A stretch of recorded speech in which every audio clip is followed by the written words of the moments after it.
welcome and thank you again for joining us for Lopers in Leadership. We are happy to provide this opportunity for all of you. This is the second in a series. We did our first one back in January with Megan Barp. She is the Executive Director of the United Way in Greenville, South Carolina, and you can find that recording out on our YouTube channel. And we have more speakers to come this summer and fall, and I'll share a preview of our summer speaker at the end tonight. Just an FYI, again, we are recording this and we'll post it to our YouTube channel here in a couple days. Once we get started, please make sure that you are muted, but feel free to unmute to ask a question. You can also use the chat for questions. We want this to be interactive and we are going to ask for your feedback from time to time. So make sure that you're watching your mute and utilizing the chat as well. We're going to keep this to about 45 minutes or so tonight. So let's get started. Our Lopers in Leadership series is sponsored by the UNK Alumni Association's Gold Torch Society. And joining us tonight to tell us about the program is Shauna Hill. Hi, everyone.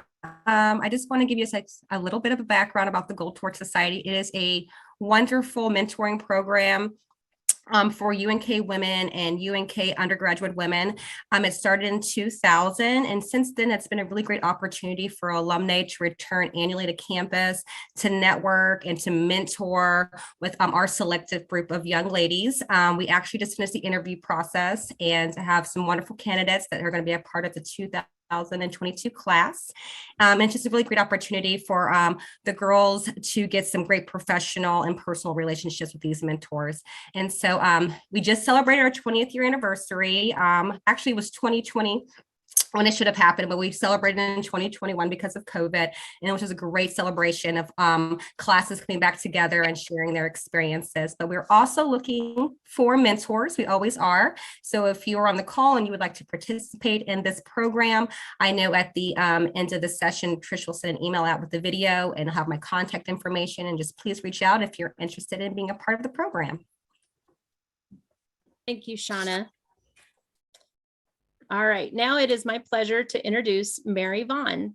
With more than 25 years of management and consulting experience, Mary Vaughn works with leaders and executives to improve the effectiveness of their teams and organizations. She has coached numerous individuals on ways to improve their relationships and be happier and more successful personally and professionally. Mary is the author of the book, The Gruntled Employee, a holistic approach to creating success and happiness at work, which provides a unique and effective way of addressing organizational change needs in support of business strategy implementations. She also developed Gruntled University, a set of training programs based on the concepts from the book to improve personal, team, and organizational effectiveness. Mary has used her award-winning techniques with clients such as ABC Television, AT&T, Common Spirit Health, Cox Enterprises, Desert Radiology, Disney, DuPont, Sun Microsystems, Vanderbilt University Medical Center, and of course, UNK. Mary is a Nebraska native who now calls Parker, Colorado home. She earned degrees in computer science and business administration from Kearney State College in 1978 and is a 2014 UNK Alumni Association Distinguished Alumni Award recipient. One thing I can tell you is that for the next 45 minutes or so, we're going to definitely have some fun with Mary. I think we'll all walk away from tonight feeling a little bit more gruntled. So please help me welcome Mary Vaughn. Thank you, Trish. Yeah, Trish, you mentioned that I have more than 25 years. Actually, it's 45 years. But that's a trick that I learned in making sure that I don't get discriminated by, for my age. So I just say more than 25 years.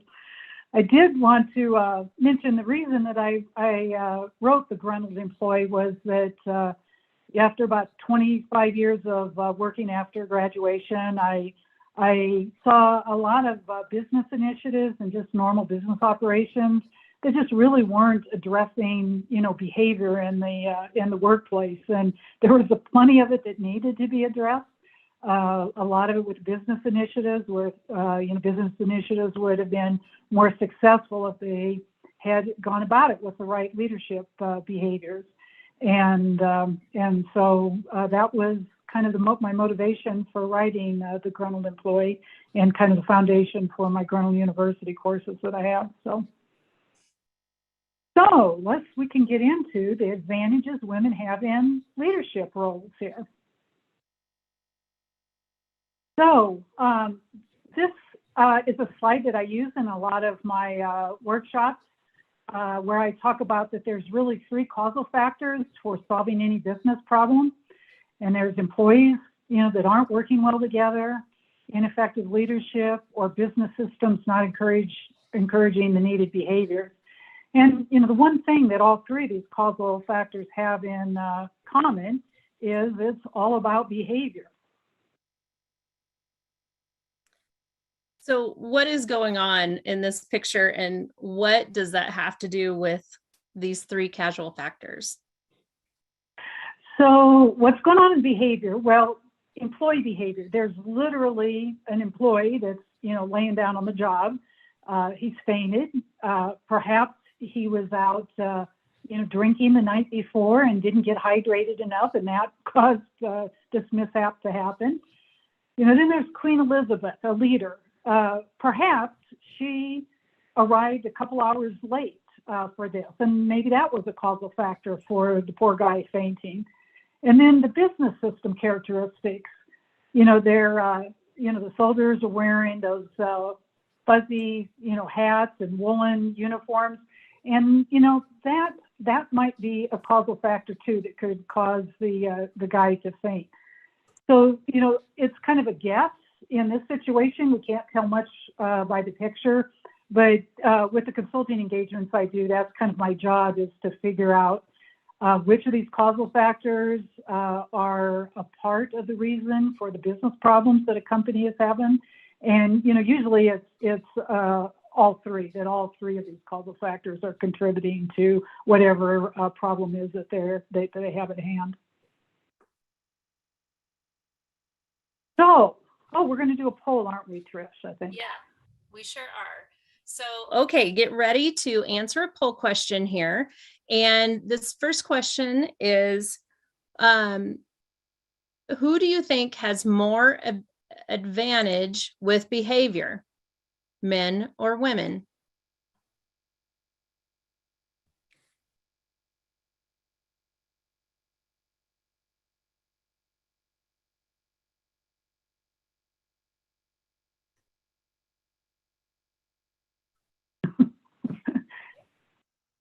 So got a couple votes coming in. Okay, we'll wrap it up here in just a couple seconds. Okay, so I'll share the results here, and it seems that men, 62% say men have more of an advantage with their behavior. Aha, very interesting. Well, let's take a look at this a little bit further. So let's see who's better behaved.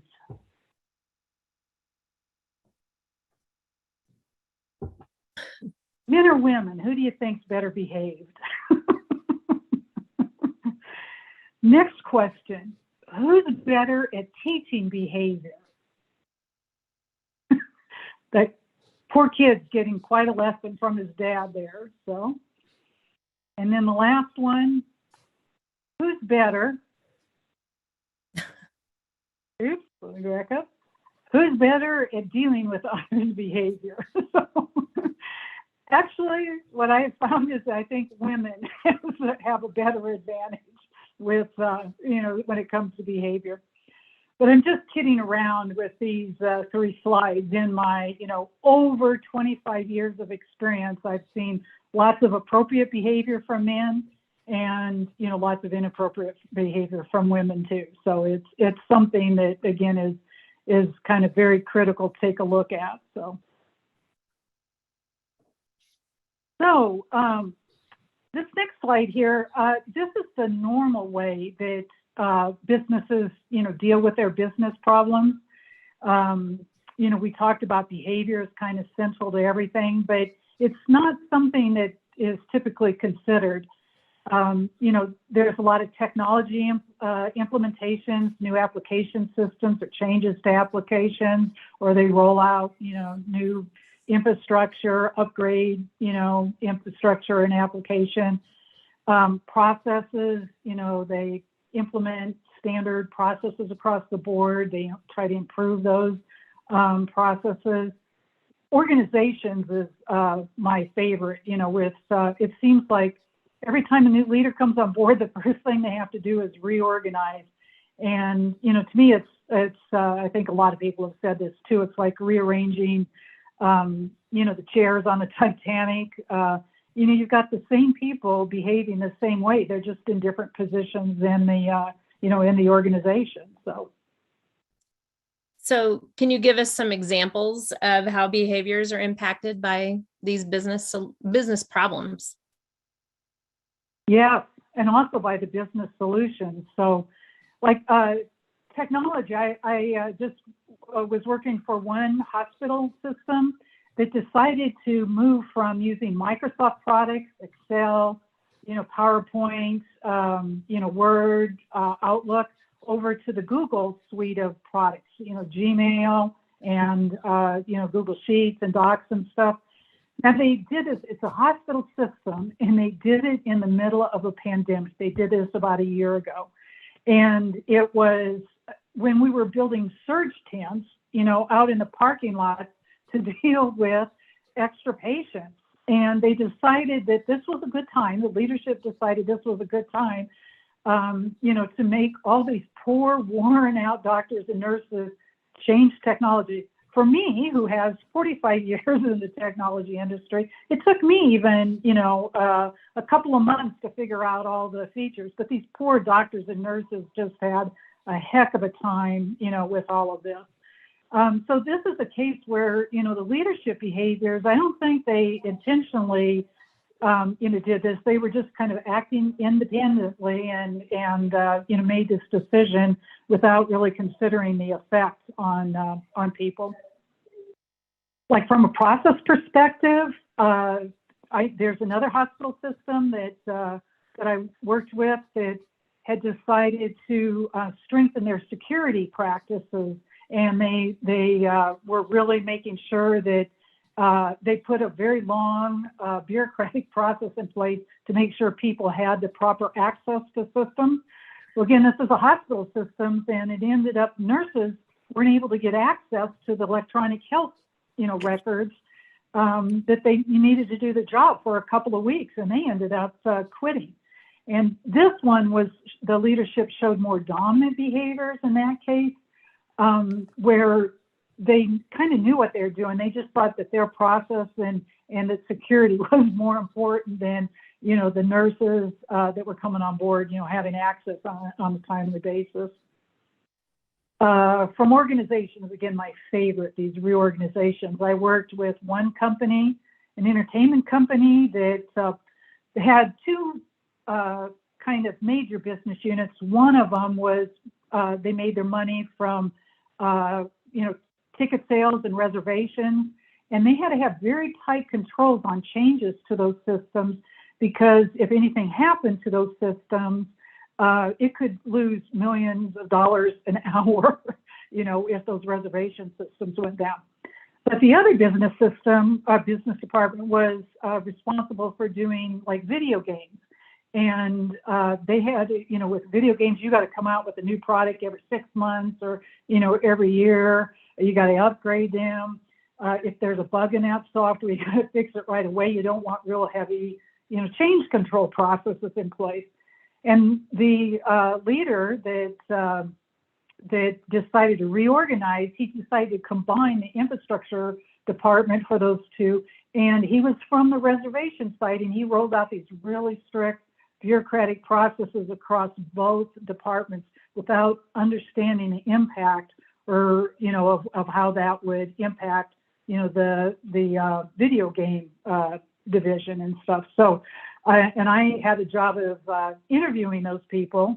And one of the employees told me that change control system was the reason he hated everything about that company, because he just couldn't get his job done in time. in a reasonable amount of time. So again, if these leaders had considered, their own behavior and also the impact of these initiatives on other people's behavior, if they had worked more collaboratively with people, these initiatives, when they were rolled out, would have been a lot more successful. So.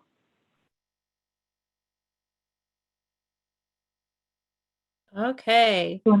So while we're thinking about this, we're going to ask the question, have you been negatively impacted by a technology project, a process change or improvement, or a reorganization? Yes or no? I figured yes was going to be the answer. I'll share the results here. Yeah, 100%. Wow. Very interesting.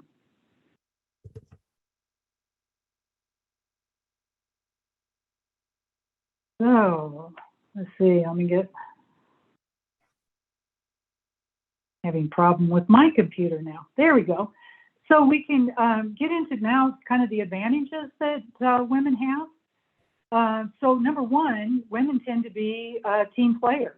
We tend to be more willing to follow as well as lead.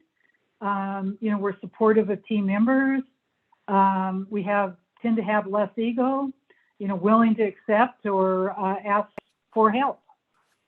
So this can be a big advantage in the workplace. So do you have examples where being a team player has had positive impacts on teams' behavior, or any examples of not being a team player that had negative impacts on a team behavior? Yes. One of my first management jobs, I was managing a database group that had to work one weekend a month so that we could make changes to the database and not impact the programmers during their work week. And I used to send out a grocery list, asking people for what kind of snacks and things that they would like, for the weekend. And I'd go out grocery shopping for them, bring in tons of food for my group. And that was a group that, they were willing to work, 1 weekend a month. And it was Friday night, all day Saturday, all day Sunday to, get the changes that, and it would be very long days. But, me being just not always having to be in charge and just being a support person really, helped with all of that.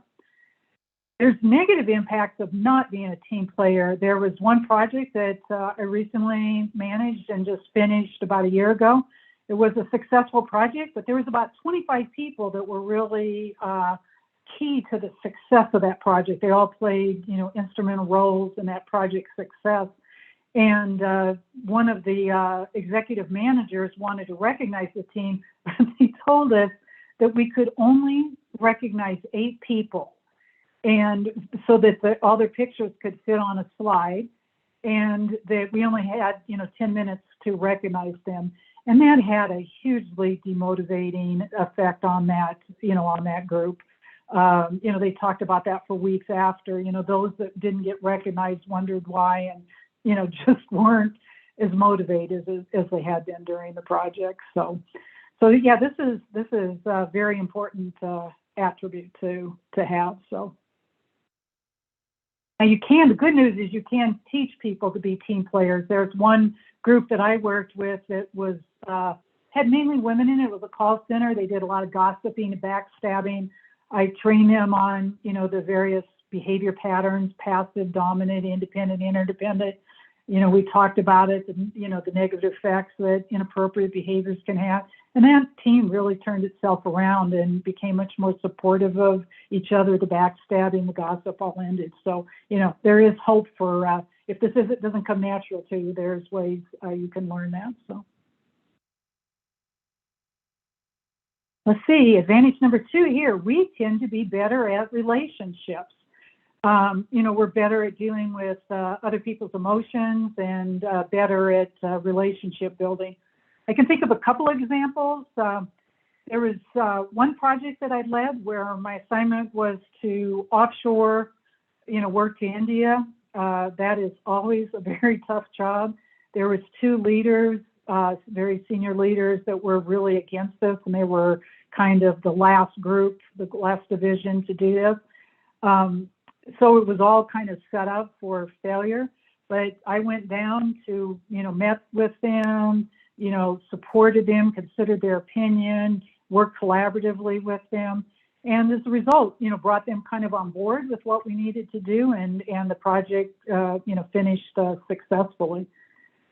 Also dealing with people's emotions. And another example I can think of is, where I had a boss one time that in a meeting, I could sense his frustration. He's being a little testy with people, and so after the meeting ended and I had a chance to talk to him one-on-one, I asked him, are you stressed out? And he said, yes.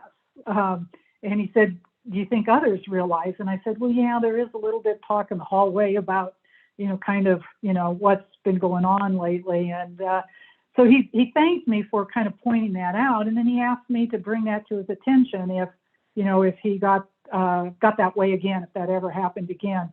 And so again, anybody, men and women can have this, but women, I've noticed, tend to be a little bit better at this relationship building and also with dealing with people's emotions.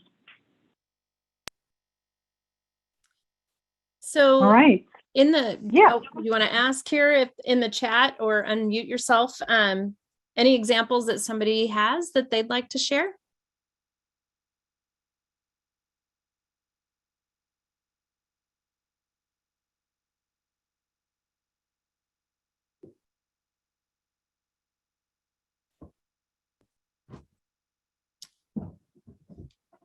Maybe not. We'll move on. Okay. All right. Our third, the third advantage we have, this is a tool that I use. It's a Herman brain dominance instrument. Most of us are aware that, some of us are more right brain, some of us left brain. Herman also breaks this up into the upper mode. Some people are a little bit more cerebral, use the frontal cortex. Other people are a little bit more limbic. They have a preference for the limbic system. They tend to be a little bit more emotional based, and they break it up into these 4 quadrants here.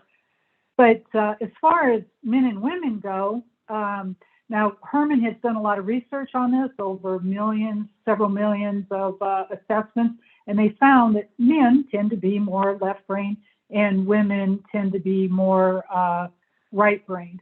And with that, that gives us an advantage of being, bringing more creative solutions, being able to see the big picture, being able to, deal with the, personal side of things that need to be addressed in business. So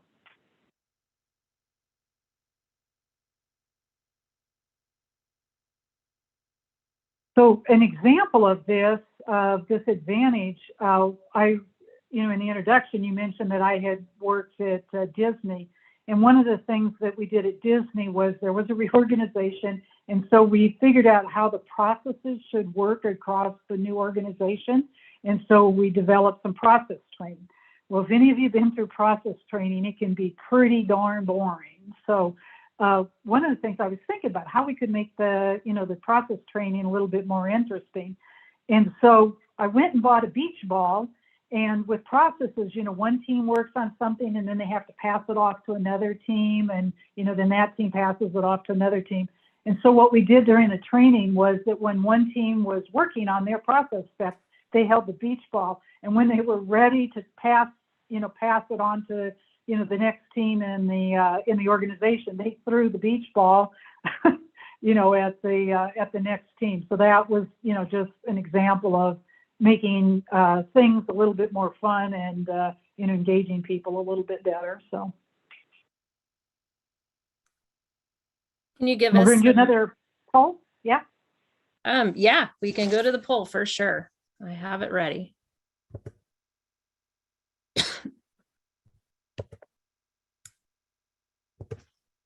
All right. So which of the following advantages do you feel that you have?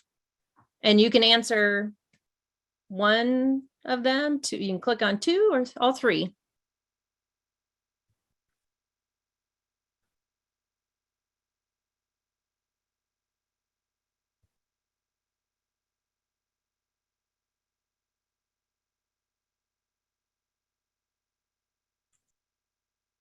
Which of the following advantages do you have? Team player, good at relationships, more right brain than left brain. We'll end it here. Yeah. Interesting. There you go. Okay. So let's go to the challenges now that we encounter, women encounter a lot of times.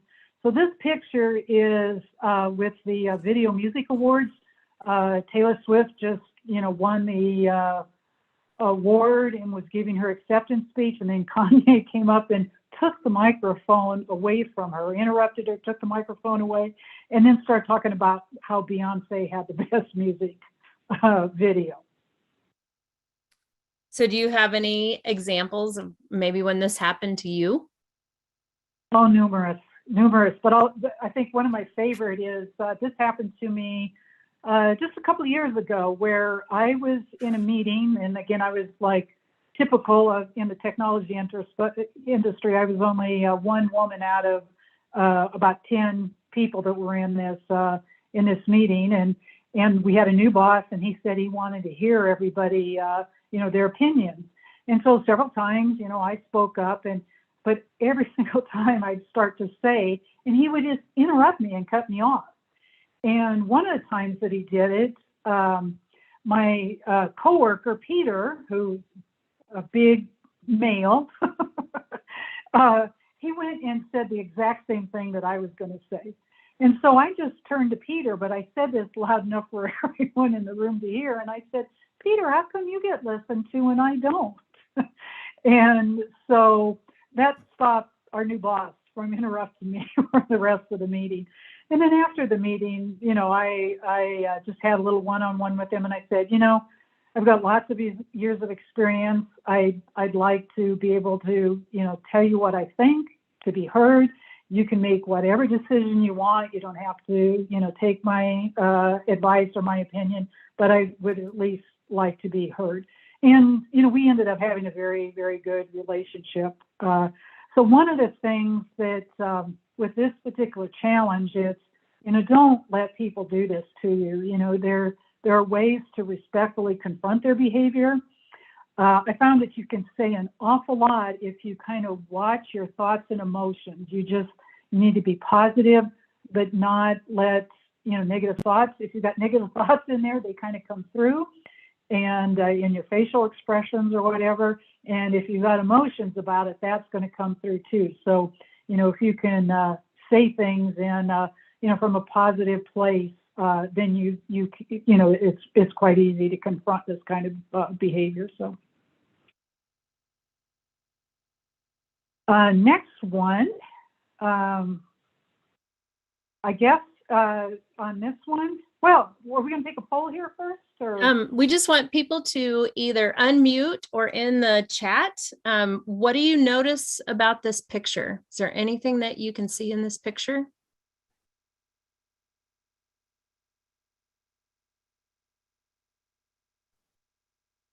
All guys. Yes. Megan says a bunch of old white men. It's a men's club. One woman, or maybe no women to be seen. I see one woman in there. Where? One there, yep. And they're all wearing black. Yeah. And they're all old white men. Looks like a funeral. Boring room, Jenny says. Boring. Yes. Yeah, very much so. Yeah, we are often pressured to fit into a man's world, to dress like them, to act like them, suppress our emotions, think like them. Being a team player can be seen as a weakness. That's one of our advantages. Many leaders take credit for their team's success. You won't stand out as a good leader if you don't. Being better at relationships isn't a trait that is seen as an advantage. Being more right-brained is seen as a weakness. We could be too emotional, being right-brained, or, too far out there, not, we don't fit the mold or whatever. Mary, I know you've been in a lot of situations. Have you felt that pressure to fit in?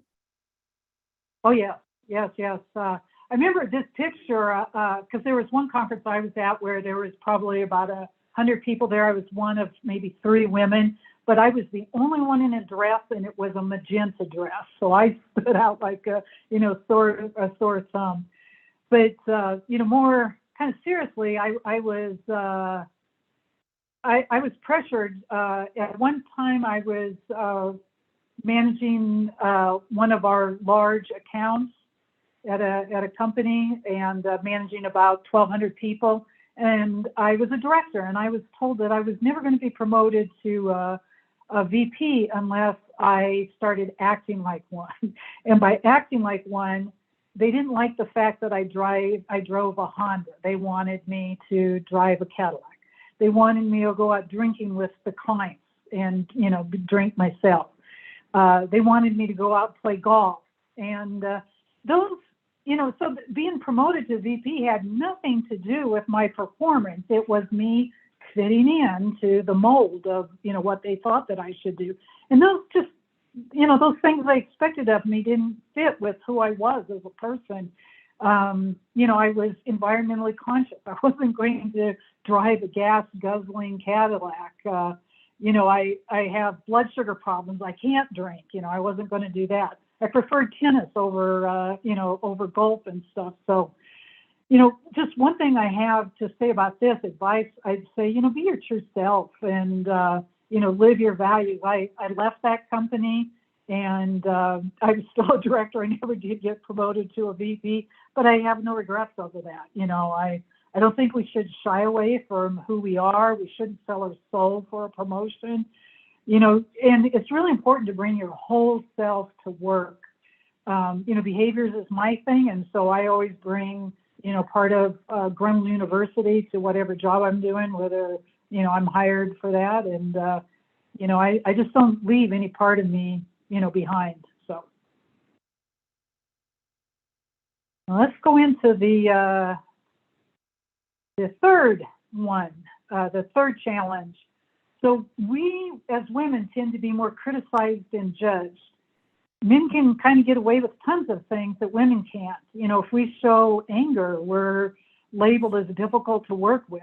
Our clothes are judged more. Who cares about, kind of what a man, wears. Our emotions, our behaviors, our thoughts, those are harshly judged. Even our success is questioned, can be questioned. So based on what you've told us so far about some of your experiences, I'm sure that you've been criticized and judged. How did you handle that? Yeah, it's happened a couple times to me where people assumed that I slept with the boss and that's how I got to the position I was. Now that doesn't happen so much to me anymore. Getting older has its advantages. But when I was younger, that did happen in a couple of occasions. I had one boss where we had to travel together on business. He wouldn't be on the same plane as me because of this rumor that was going around. He wouldn't, stay in the same hotel as me. He was really worried about it. I found out, who kind of started the rumor. And what I did was, without saying anything to that person, but I just invited him to lunch, spent a little bit of time with him. He eventually, without admitting that he started the rumor, he did apologize to me, saying that, he had misjudged me and, realized that, the position that I was well-deserved. And, so, yeah, there's ways of dealing with that. I've had, teams undermine me. You've got to be gracious. The reason I picked this picture is I found that you can't take any of this personally, the criticism and the judgment personally. You need to have like a height of an elephant, and you kind of need to be superwoman. And one thing that I keep in the back of my mind is that, and I talk about this in my Grumman University training classes, is that people's behavior has to do with their beliefs. It has to do with their emotions. It has to do with their stress levels. It has nothing to do with you. And so there's no reason that you should take that personally. Okay, we have another poll we're going to ask here. Which of these challenges have you faced? And check all that apply. Not being heard, pressure to fit in, being criticized and or judged, or all of the above.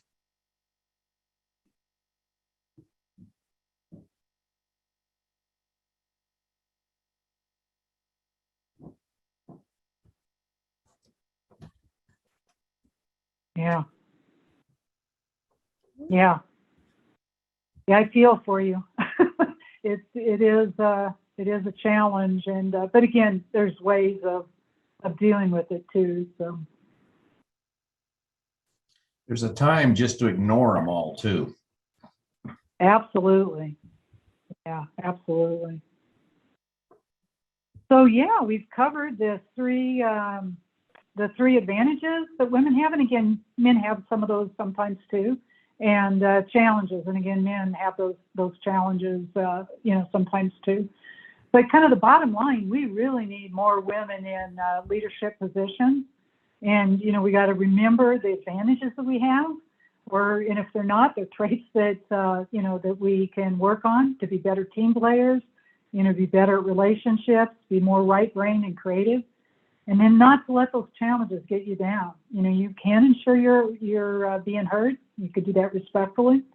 You can be yourself, and you don't have to take a criticism or judgment personally. And again, if any of you are, struggling with any of these things or need help, I know the Gold Torch Society with the the mentorship program is there, and personally too. You can reach out to me if if there's any help you need. I'd be glad to help any of you with any of that. So. Well, thank you so much, Mary. Such great tips and just great things for us to all think about. We will open it up now for questions for Mary. Please feel free to unmute yourself or put it in the chat. I know Mary would love to visit with some of you.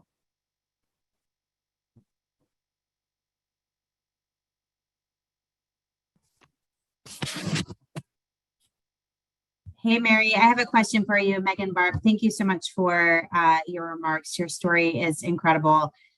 Talk to me a little bit about remote work, right? Thinking about all of this in the crazy world that we're living in with remote, hybrid schedules in the office and communication. It feels like there's so much more of an opportunity for a lot to get lost in translation. What advice do you have sort of coming out of the pandemic and the new normal of what we're working in for us? Yeah, I think that, well, a couple of things pop in mind. Sometimes working remote, I've seen some people become maybe, they take advantage, or they are using more inappropriate behavior, in those situations because, they don't get the immediate feedback of a person's, they can't read body language or whatever. I think it's really important to, be careful with, the communication.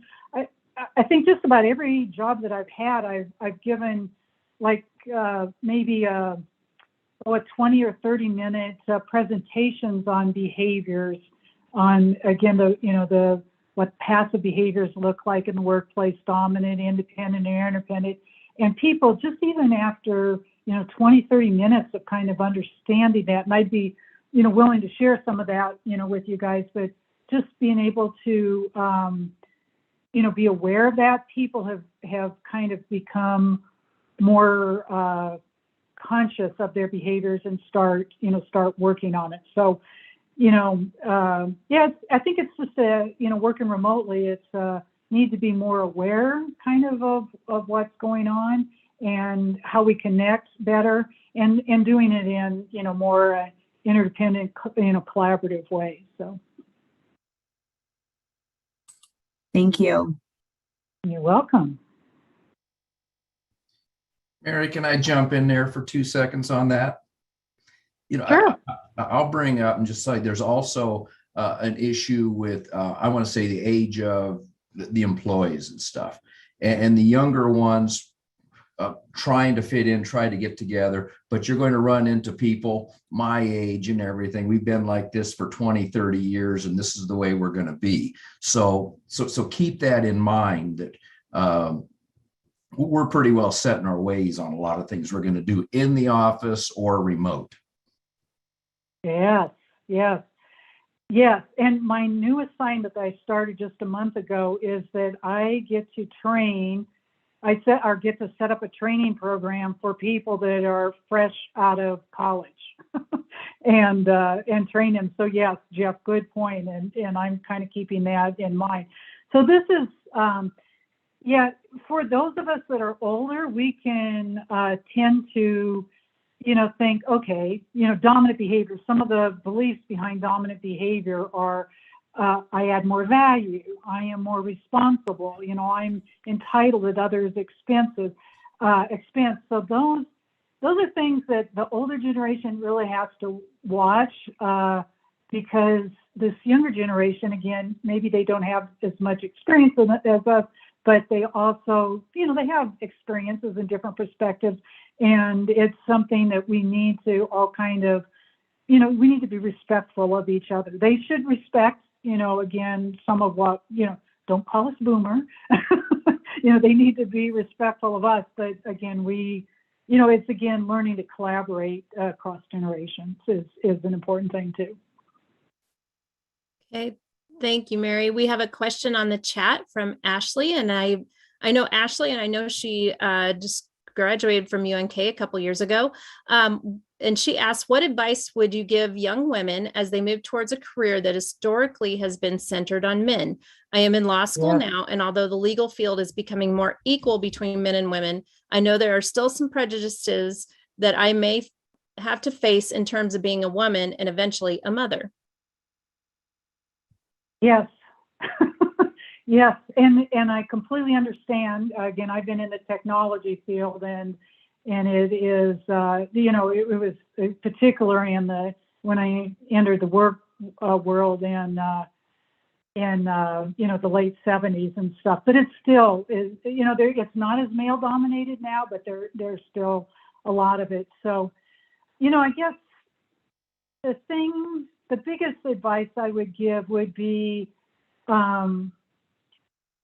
just to kind of keep an open mind and, but to kind of, again, watch out where they might not be respectful of you, and again, not taking it personally, but, just observe for a while, I would say, and then look for opportunities to confront it, but not as a snap reaction. There was times when I was first learning a lot of this stuff, I would realize that somebody else's behavior upset me, and it'd keep me awake kind of night after night. And, 2 weeks might go by and I'd have to go say something to them because I think, okay, it's like I'm not sleeping. And so I'd say, this sounds really silly, but, this happened, 2 weeks ago, and I just wanted to let you know how I felt about something that you said or did. But so I was able to, it took me a while to get to a point where I could calmly address that behavior, but I did address it, even if it was, 2 weeks after the fact. And I think the best thing is to just observe for a while and find that place where you can go back and respond to that person. And now it's like almost instantaneous to me. I've practiced it, and I'm now very good at respectfully confronting the behaviors without upsetting, someone. So it takes time to learn how to do that. So I'd say just kind of approach it, cautiously. And again, if you need some help, I would gladly, I guess maybe Trish, through the association, that you could put me in contact with people that may need some help or would like to talk to me. Absolutely. Yep. When we send out the link to the YouTube video, we will send your email, if that's okay, along with your website. Okay. Yes. Well, and phone number. Yeah, you could put my phone number on it if you'd like. So yeah, for sure. Okay. We have 2 more questions, and I think that's where we'll end it. This first question is from Jenny. Excuse me. What's your best piece of advice for dealing with another female leader who is not a supporter of women? possibly feels threatened or just better than you? Yeah. Yes, I've had that happen. So it's kind of the same way, the same thing. It would be to end up having maybe a one-on-one conversation with that person and kind of talking to them about a situation. But I like not waiting until it boils up and you're really angry about it, but to take it on a situation by situation basis. But it's just, again, to have a one-on-one conversation and kind of let them know, how you feel about it. Again, it's kind of hard to give specific advice without, knowing what the particular situation is, but I would definitely talk to that person. So much can be resolved just by, connecting with people. In fact, I'll just say quickly that my whole Grinnell University in the book has a very spiritual basis to it. And I read my kind of spiritual path. I read that the only problem that we have is our separation from each other. And I thought, well, but if separation is the problem, connection is the answer. But then I realized it's because we connect in inappropriate ways, dominant, passive, ways. Things like that, and that we needed to be connecting more interdependently. So again, that's kind of the basis of a lot of what I've written and my training programs and things. So yeah, talk to the person and see what you can work out, but in a way that's respectful. So. And one more question here from Jora. Something I've noticed in my current job field is how restrictive the rules are. Even something simple as an email signature is controlled and not allowed to be creative. Is there a way I could be creative and feel more like myself without conflicting with my company's standards? Yes. Yeah, for sure. I mean, we do have to live within the rules, and that your email signature line, may not be one of those. But yeah, I have found ways to bring my creativity to the workplace, a beach ball, at Disney, with a training environment. You just kind of look for those opportunities. You can't be creative all the time. There are times where it's not appropriate, but that there are ways where, the creativity is really an important thing and can be seen, as an asset. So you just need to look for those opportunities to bring your creativity to work. Or Jora, there's also another side of that. And if they're so restrictive, take a look at another job. Keep your options open where you can be creative. That's a big problem we've had in our generation. We're supposed to stick with a company for 20, 30 years. And definitely that's not the case. Find something you like where you can be creative. Yeah, good point. Yeah. Well, if you know how to use the reaction buttons on Zoom, how many of you, or you can add it in the chat, how many of you have ever heard the word gruntled actually used?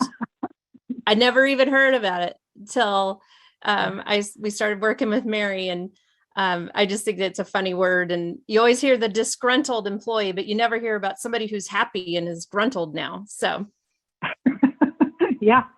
And you need a sense of humor to appreciate Grinnell University. So if you're too serious, you're not going to sign up for it. Well, thank you so much, Mary. We have really appreciated having you. Everybody in the chat is saying thank you as well. We appreciate your message so much and all of the things that you've shared with us tonight. And I will, when I send the link out here in a couple of days, I will include Mary's contact information so you can reach out to her. So I did a drawing while we were in the middle of Mary's message tonight for an alumni shirt, and that winner is Jenny Fisher. So congratulations, Jenny. I will reach out to you via email tomorrow and get your size and things like that. We will host our next Lopers and Leadership speaker this summer, and we're excited to welcome Joanne Scott. Joanne is a 1986 UNK graduate and serves as the managing director of the NCAA Men's Division I basketball tournament. So she's been a little busy the last, month or two. And I figured I'd give her a couple weeks to catch her breath after this past weekend. And so we'll be getting a date set here very soon. She is also a Distinguished Alumni Award recipient and served as the Ron Landstrom Executive in Residence, and also is a Gold Torch Society member. So now I'd like to hand this over to Lucas Dart. He is our VP of Alumni Relations and Development for a little closing message. Thanks, Trish. I was thinking about Gruntled, and I heard something this morning. They were talking about the word discombobulated. So if is there anything combobulated? I don't know if it is or it's not, but I've never heard that said before. So it's kind of the same thing, I guess. Yeah. Anyway, thanks for the smiles. Thanks for the good information. I think I'm proud to work in what I think is a balanced workplace, and you've done us proud, Mary. We're so proud of what you've done in your career and how you've represented the institution, and that you take time to do this for us. And I'm certain that other than those who've attended tonight, we're going to have a lot of folks who will enjoy this presentation and the discussion. And again, we do these things to engage. We've got a great alumni base of 55,000 plus, and we're all connected by the fact that we're alumni of a great institution, University of Nebraska Kearney. And so we're proud that we get to do these kinds of things, to pull everybody together, to plan other activities. Trish mentioned a few of those, and hard to believe, we can look towards even homecoming this fall in October, last weekend of October, and lots of stuff that's going to happen in between now and then on campus. I'm looking at who's on the call. I know a lot of you have stayed close and kept an eye on campus, even been there recently, but there's a lot of really positive things that are happening, and keep your eye on the news. We've got some wonderful opportunities in rural health and healthcare education that are upcoming, hopefully with some legislative action that'll take place here in the next couple of weeks. Lots of things we could talk about, but my main thing is I want to say thank you for your support of UNK, however you do that. The nice things you say, the gifts you give to help students, the advocacy you provide, we're just grateful. So with that, have a good evening, and we'll see you soon.